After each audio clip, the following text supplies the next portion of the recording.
Hola, buenas tardes. Mi nombre es Miguel Peñarrocha.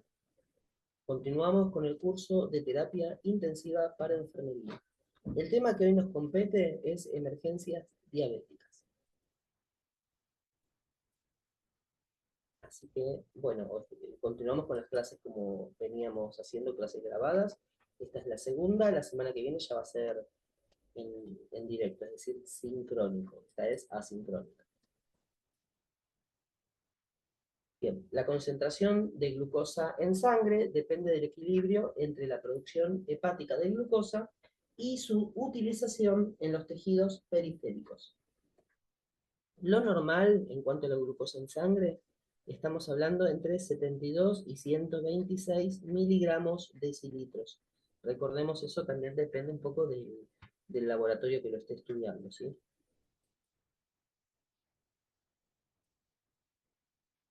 Cetoacidosis diabética es una complicación grave de la diabetes mellitus. Se caracteriza por la presencia de un estado de hiperglucemia no controlada.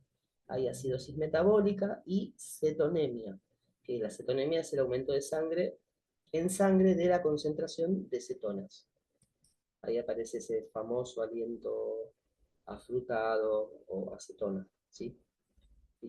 Respecto de la fisiopatología, una de las funciones de la insulina es regular la producción hepática de glucosa mediante la inhibición de la gluconeogénesis, es decir, de la producción, se inhibe la producción de glucosa, ¿sí? Del glucógeno específicamente. En los tejidos sensibles, la insulina favorece la asimilación de la glucosa, la síntesis de glucógeno e inhibe la gluconeogénesis y la degradación de las proteínas.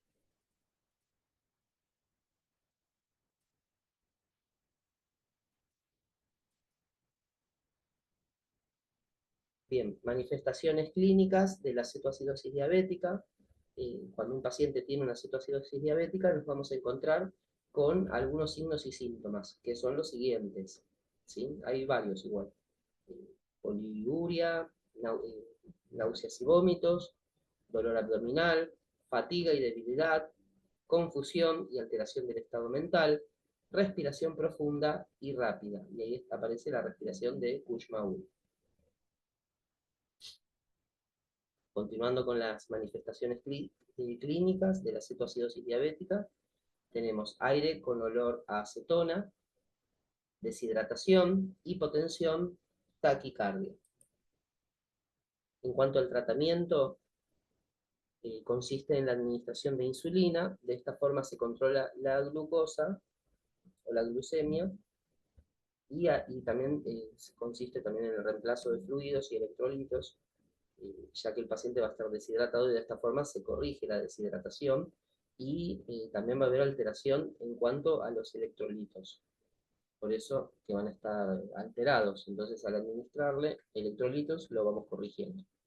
Monitoreo estrecho de los signos vitales, hay que controlar signos vitales, frecuencia cardíaca, respiratoria, todos los signos vitales, ¿sí? Y los parámetros clínicos para prevenir la aparición de complicaciones, ya con los signos vitales.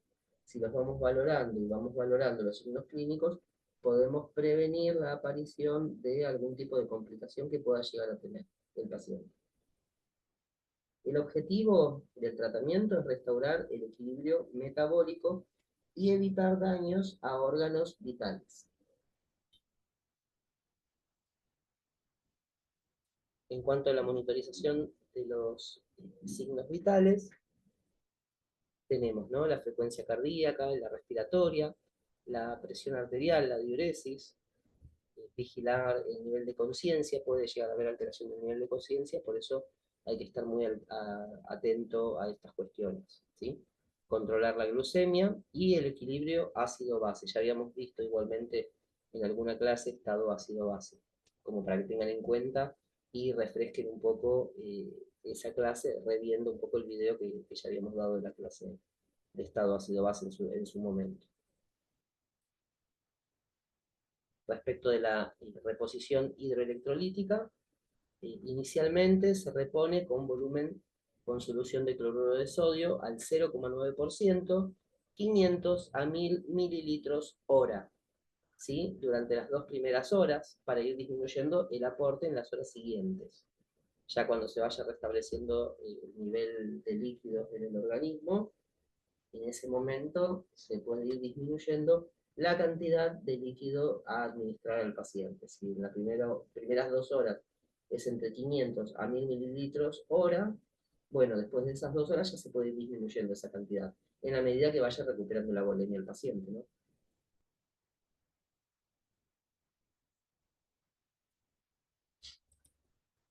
Reposición hidroelectrolítica.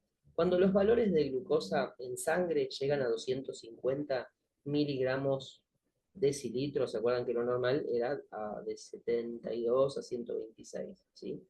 Bueno, cuando llegan a 250 miligramos decilitros, debemos emplear soluciones con dextrosa al 5 al 10% para permitir la administración continua de insulina hasta controlar la cetonuria y evitar la hipoglucemia.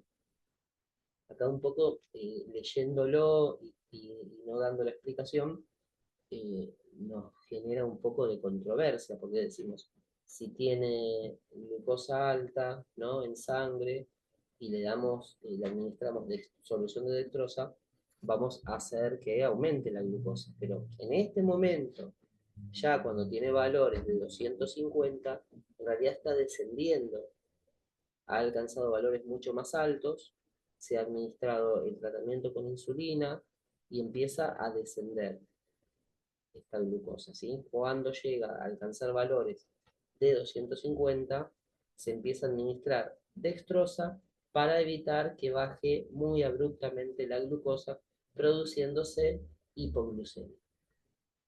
Si no se entiende igual esta explicación, cualquier cosa me lo escriben por el grupo de WhatsApp o quien vea los videos después en algún comentario, yo lo puedo comentar, tanto en el Classroom como en el mismo video de YouTube, a posterior. ¿Sí? Reposición hidroelectrolítica, siempre se administra potasio, aunque su valor en sangre se halle en el límite normal superior, o incluso en situaciones de hiperpotasemia.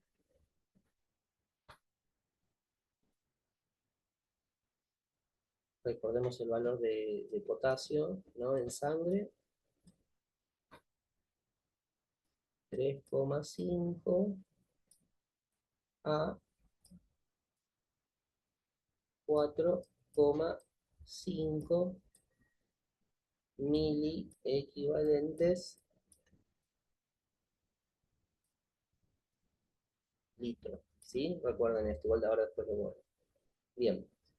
Tras iniciar el tratamiento, los valores de potasio extracelular, es decir, fuera de la célula, se reducen rápidamente porque la administración de líquidos endovenosos ejerce un efecto dilucional y porque aumenta la eliminación urinaria de potasio. Es decir, que cuando tenemos valores normales de potasio o incluso superiores al valor normal, es decir, a 4,5, al administrar grandes cantidades de volumen, ¿se acuerdan que eran entre 500 y 1000 mililitros hora durante las 2 primeras horas? Se va a producir un efecto de dilución y los valores de potasio van a disminuir rápidamente. Por eso es que se deben administrar a valores basales, de todos modos.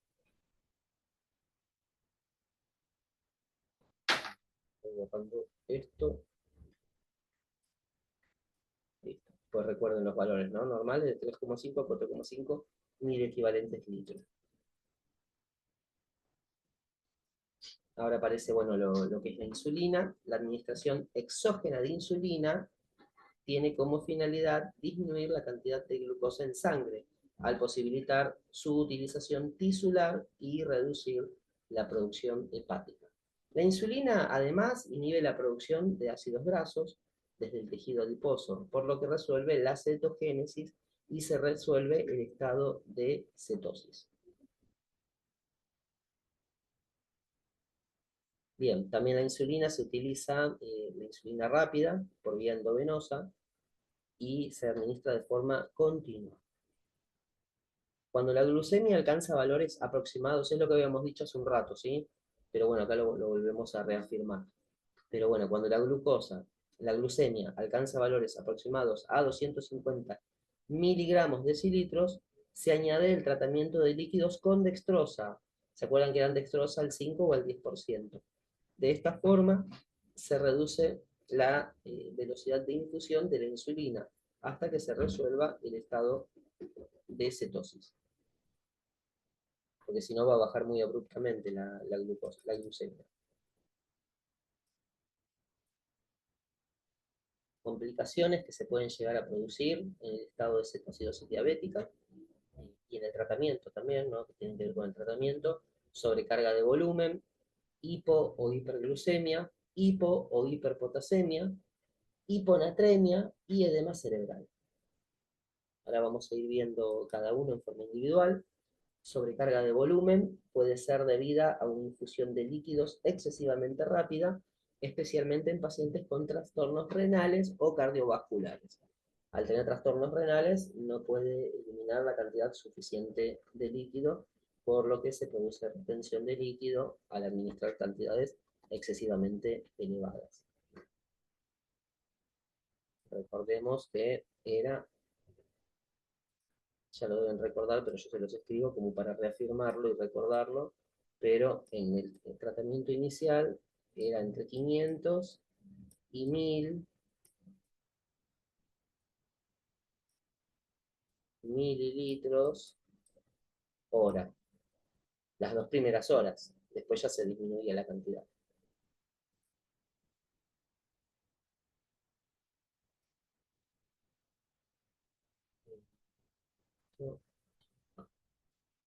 Bien, sobrecarga de volumen, bueno, ya lo habíamos dicho. Para prevenir esta complicación hay que controlar cada hora la diuresis con el fin de adaptar la reposición de volumen al estado del paciente. O sea, en base al estado del paciente se va adaptando cuánto líquido se le administra o se le deja de administrar incluso. Otra de las complicaciones, hipo o hiperglucemia. Se puede prevenir controlando regularmente la glucemia. Si aparece hipoglucemia, debe detenerse la infusión de insulina y avisar inmediatamente al médico. A pesar del tratamiento con insulina, puede aparecer hiperglucemia de rebote como consecuencia del estrés físico y emocional. Hipo o hiperpotasemia, acuérdense en valores no debajo, era el potasio, ¿se acuerdan que era entre 3,5 y 4,5 mil equivalentes por litro? Valores inferiores a 3,5 es hipopotasemia, valores superiores a 4,5 es hiperpotasemia. Puede detectarse complicaciones relacionadas con el potasio mediante la monitorización electrocardiográfica. La hipopotasemia suele originar arritmias ventriculares, aplanamiento o depresión de la onda T y depresión del segmento ST. Y igualmente, quédense tranquilos porque al final del curso hay una clase de electrocardiografía básica donde se explican algunas de estas cuestiones. Ya las deben saber porque ya lo estudiaron de alguna forma u otra en enfermería, pero lo volvemos a aclarar un poco modo de recordatorio, pero ya en alguna clase más avanzada. La hiperpotasemia suele dar lugar a ondas P aplanadas, ensanchamiento de los complejos QRS y las ondas T picudas.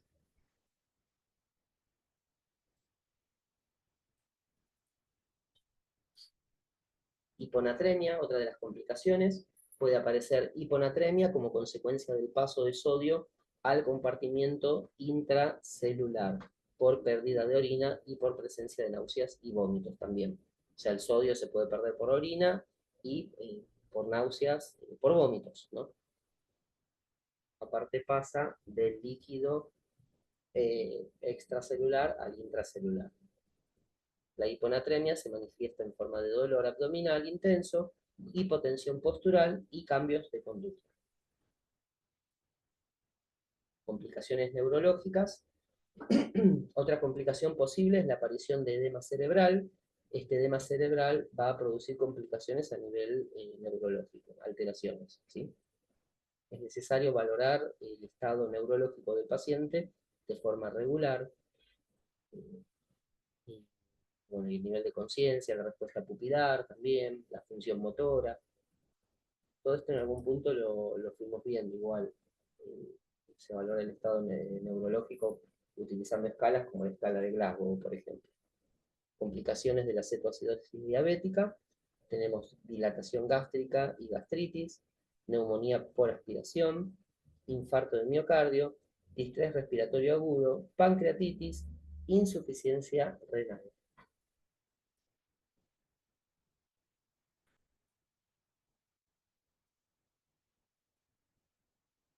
Bien, consideraciones de enfermería en la cetoacidosis diabética. La reposición rápida de volumen debe hacerse mediante una bomba volumétrica, una bomba de infusión. Es necesario realizar balance hídrico exacto. La administración de insulina endovenosa no se suspende hasta que desaparece la cetoacidosis. La deshidratación, la hipovolemia y la hipofosfatemia dificultan el aporte de oxígeno a las células y favorecen la mala perfusión tisular. Son cuestiones que tenemos que considerar. Síndrome hiperosmolar hiperglucémico es una complicación grave de la diabetes mellitus tipo 2, asociada a una mortalidad mucho más elevada que la cetoacidosis diabética. Recuerden que hasta ahora estábamos viendo cetoacidosis diabética, ahora pasamos a ver el síndrome hiperosmolar hiperglucémico. Las personas que presentan este trastorno sintetizan suficiente cantidad de insulina como para evitar la cetosis, pero no la cantidad adecuada para evitar la hiperglucemia. O sea, no se produce cetoacidosis, pero sí se produce hiperglucemia.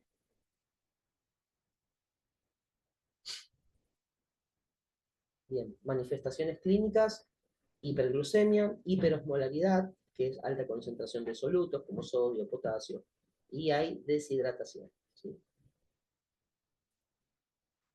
Piensen que por la deshidratación queda el potasio, queda el sodio acumulado en el espacio extracelular, perdón, y a partir de eso se produce eh, hipernatremia, hiperpotasemia, ¿sí? Criterios diagnósticos del síndrome hiperosmolar hiperglucémico: glucemia superior a 600 miligramos de decilitro, fíjense lo elevada que es; osmolaridad de la sangre superior a 320 milimoles por litro; ausencia de cetoacidosis; pH superior a 730; concentración de bicarbonato superior a 18 miliequivalentes litro. Tratamiento. El tratamiento se basa en evitar la deshidratación mediante la interrupción de la diuresis por hiperglucemia, ¿no? Cuando hay hiperglucemia, acuérdense, uno de los que nos da la definición de hiperglucemia es la poliuria, ¿sí? Entonces se trata de evitar poliuria y es parte del tratamiento de este síndrome, ¿sí? A partir de las mismas pautas terapéuticas empleadas en el tratamiento de la cetoacidosis diabética, habría que rehidratar, administración de insulina para bajar la hiperglucemia, disminuir la hiperglucemia, y reposición de electrolitos, ¿sí? El tema del sodio, el potasio, tiene que haber reposición, porque hay hiponatremia, hipercalemia. Bien, rehidratación. La rehidratación es el aspecto prioritario del tratamiento inicial, ya que la pérdida de agua puede ser muy elevada. Se utiliza solución salina isotónica hasta conseguir la normalización de los valores de presión arterial. Posteriormente, solución salina hipotónica para reducir la osmolaridad. Cuando la glucemia se sitúa entre 250 y 300 miligramos decilitro, la reposición se realiza con dextrosa al 5% para evitar la hipoglucemia, por el mismo principio que habíamos hablado anteriormente en la cetoacidosis diabética, para que no baje muy abruptamente, ¿sí?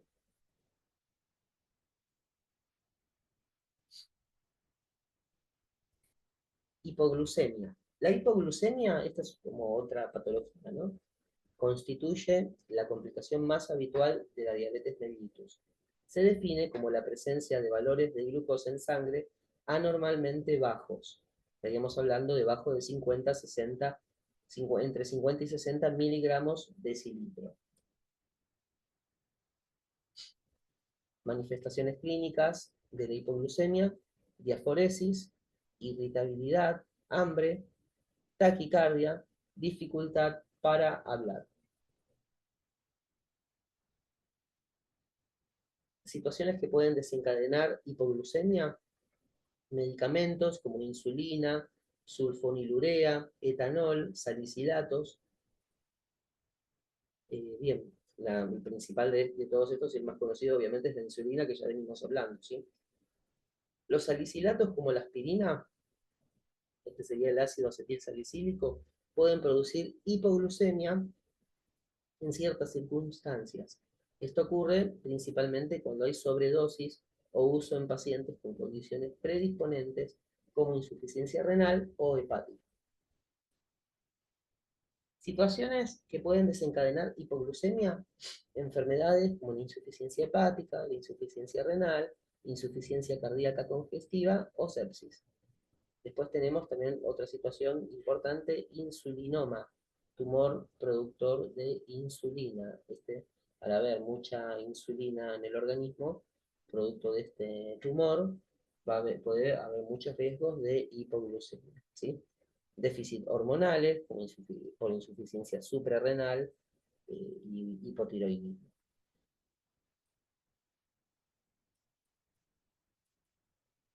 Tratamiento: la hipoglucemia sintomática puede tratarse mediante la administración de hidratos de carbono o de glucosa.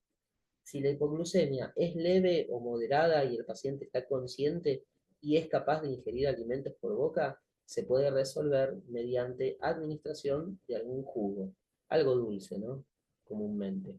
Cuando la hipoglucemia es grave, hay que administrar 25 gramos de glucosa por vía endovenosa. Ya ahí sería suero destrozado, ¿no? Destroza al 5, al 10, al 25%. Bien, otra patología de las que estamos viendo dentro de lo que es emergencia diabética, ¿no? Recordemos que ese era el título de la clase de hoy.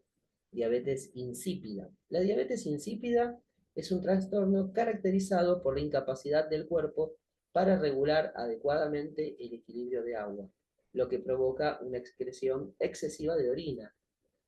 Poliuria sería esto, ¿no? Y en consecuencia, una sed intensa, polidipsia. Poliuria, polidipsia, ¿sí? Causas: tenemos una causa central y una causa nefrogénica. La central puede ser causada por daño al hipotálamo o a la glándula pituitaria, debido a trauma, algún tipo de traumatismo, cirugía, tumor, infección o enfermedad autoinmune.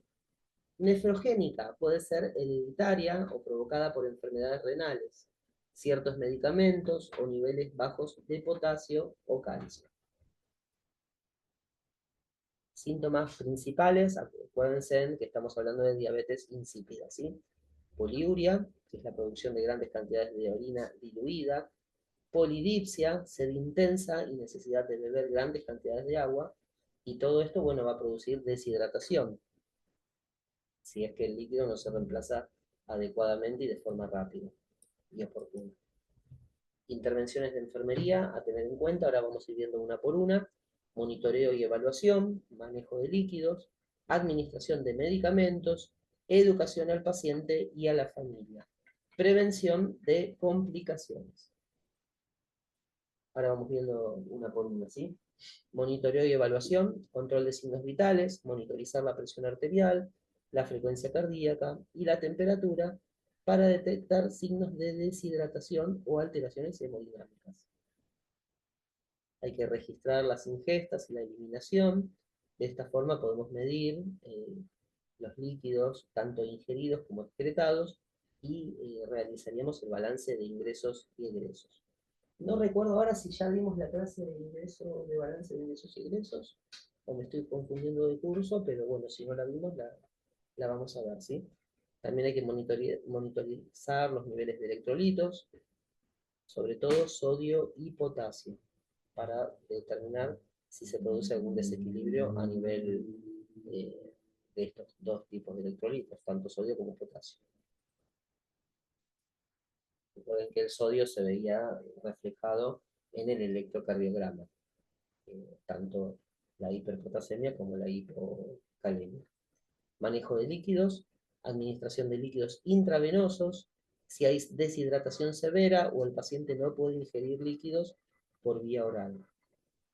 En el caso de no poder ingerir por vía oral, líquidos intravenosos, ¿sí? Instruir sobre el consumo de líquidos, asegurarse de que el paciente tenga acceso a agua potable y que beba suficientes cantidades para compensar las pérdidas. En el caso de que no pueda hacer, pasamos a la vía endovenosa.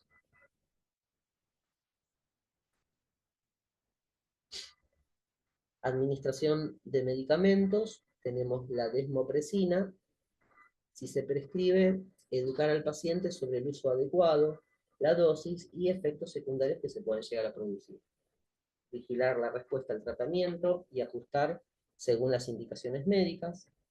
Educación sobre el uso de diuréticos tiacídicos en casos de diabetes insípida nefrogénica. Estos pueden ser indicados para reducir la producción de orina. O sea, hay medicamentos para reducir la producción de orina que se dan en estos casos, ¿no? Como los diuréticos tiacídicos, en casos de este tipo de diabetes insípida, ¿sí? Educación al paciente y a la familia, enseñar sobre la condición, explicar la naturaleza de la diabetes insípida, la importancia del tratamiento y cómo identificar los signos de deshidratación. Instruir sobre el seguimiento médico, la necesidad de realizar controles regulares para monitorizar los niveles de electrolitos y ajustar el tratamiento en base a los niveles de electrolitos. Promover el autocuidado, instruir al paciente en la medicación y registro de su ingesta. Perdón, en la medición y registro de su ingesta y eliminación de líquidos. Ya estando el paciente lúcido, puede anotar cuánto líquido tomó, cuánto líquido excretó, ¿no? Cuántas deposiciones tuvo también. Bien, prevención de complicaciones. Vigilar signos de hipernatremia, como confusión. O sea, los signos de hipernatremia son estos: confusión, debilidad, puede haber convulsiones. Prevenir la deshidratación, asegurarse de que el paciente tenga acceso constante a líquidos, como ya habíamos dicho, a cantidades suficientes de agua potable y que se pueda hidratar por sus propios medios. Cuidados de enfermería en terapia intensiva respecto de estos pacientes, monitoreo hemodinámico, manejo estricto del balance hídrico, monitoreo y corrección de electrolitos, vigilancia neurológica, manejo de medicación específica y prevención de complicaciones. Bien, respecto del monitoreo hemodinámico, debemos tener un control continuo de los parámetros estables, de los parámetros vitales. Siempre en terapia intensiva se habla de que son por lo menos cada 2 horas, pero bueno, dependiendo del estado del paciente, pueden ser cada 1 o 2 horas, sobre todo la presión arterial, la frecuencia cardíaca y la saturación de oxígeno. Porque bueno, estos pacientes pueden presentar por falta de líquido shock hipovolémico y algún desequilibrio hemodinámico. Hay que vigilar la presión venosa central para evaluar el estado del volumen intravascular y guiar la reposición de líquidos. Manejo estricto de balance hídrico, llevar un registro preciso, tanto de las ingestas como la eliminación de líquidos. Estos pacientes generalmente en terapia intensiva ya no tienen vía oral, por lo tanto es vía endovenosa, así que el balance tiene que ser estricto. Se pueden usar soluciones intravenosas. Estas pueden ser, ¿no?, solución salina al 0,9%, que sería isotónica, solución salina al 0,45%, que es hipotónica, y puede ser necesario dependiendo del estado de los electrolitos y el nivel de deshidratación. En base a eso se va a determinar qué tipo de líquidos va a usar. Monitoreo y corrección de electrolitos, control frecuente de electrolitos séricos, monitoreo de los niveles de sodio, potasio, varias veces al día, ya que puede haber, llegar a hipernatremia o hipopotasemia también. Por eso es que hay que hacer un seguimiento constante de estos electrolitos. Administración de suplementos o corrección de electrolitos, en el caso de que se detecte algún tipo de desequilibrio. Ahí sí hay que administrar el electrolito necesario y observar a ver qué intervención podemos llegar a realizar sobreagregada en base a la sintomatología que pueda llegar a presentar el paciente. Vigilancia neurológica. Recordemos siempre, ¿no?, la escala de Glasgow como uno de los principales métodos para hacer una vigilancia neurológica adecuada, ¿sí? Y detectar si hay algún cambio en el estado de conciencia. Bueno, acá dice, ¿no?, que la hipernatremia severa puede causar alteraciones del estado mental, convulsiones o incluso coma. Manejo de medicación específica, y ahí tenemos la desmopresina, hay que administrarla según la prescripción médica, y monitoreo estricto de la respuesta del paciente. También se debe incluir en este monitoreo la cantidad de líquido de orina producida y los cambios de osmolaridad sérica y urinaria. Ajustar las dosis de diuréticos, tiacídicos o antagonistas de la aldosterona si se utilizan. Prevención de complicaciones relacionadas con el tratamiento, prevención de sobrecarga de líquidos, también puede haber sobrecarga de líquido, ¿no?, porque se administra en grandes volúmenes para subsanar la pérdida. Entonces puede llegar a haber sobrecarga de líquidos. Por eso tiene que ser un balance estricto de ingresos y egresos. Claro, tengan en cuenta que también el paciente puede tener la función renal comprometida o puede llegar a tener alguna alteración cardíaca que pueda llegar a producir edema pulmonar o cerebral. Hay que vigilar el tema de las infecciones también, por los catéteres intravenosos, las ondas urinarias, la asistencia respiratoria mecánica en el caso de que la tenga. La técnica siempre tiene que ser aséptica y rigurosa. Muchas gracias. Hasta acá terminamos.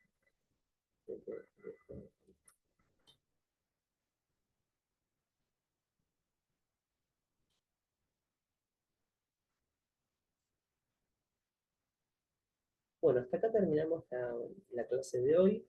Véanla con tiempo, la escuchan, van tomando nota, y cualquier duda, igual se pueden comunicar, ya saben que estoy ahí a disposición de ustedes en lo que necesiten, ¿sí? Así que bueno, buen fin de semana, nos estamos viendo la semana que viene, ya se viene un encuentro sincrónico, perdón, este fue un encuentro asincrónico, así que el próximo encuentro va a ser sincrónico. Nos estamos viendo, muchas gracias y buen fin de semana.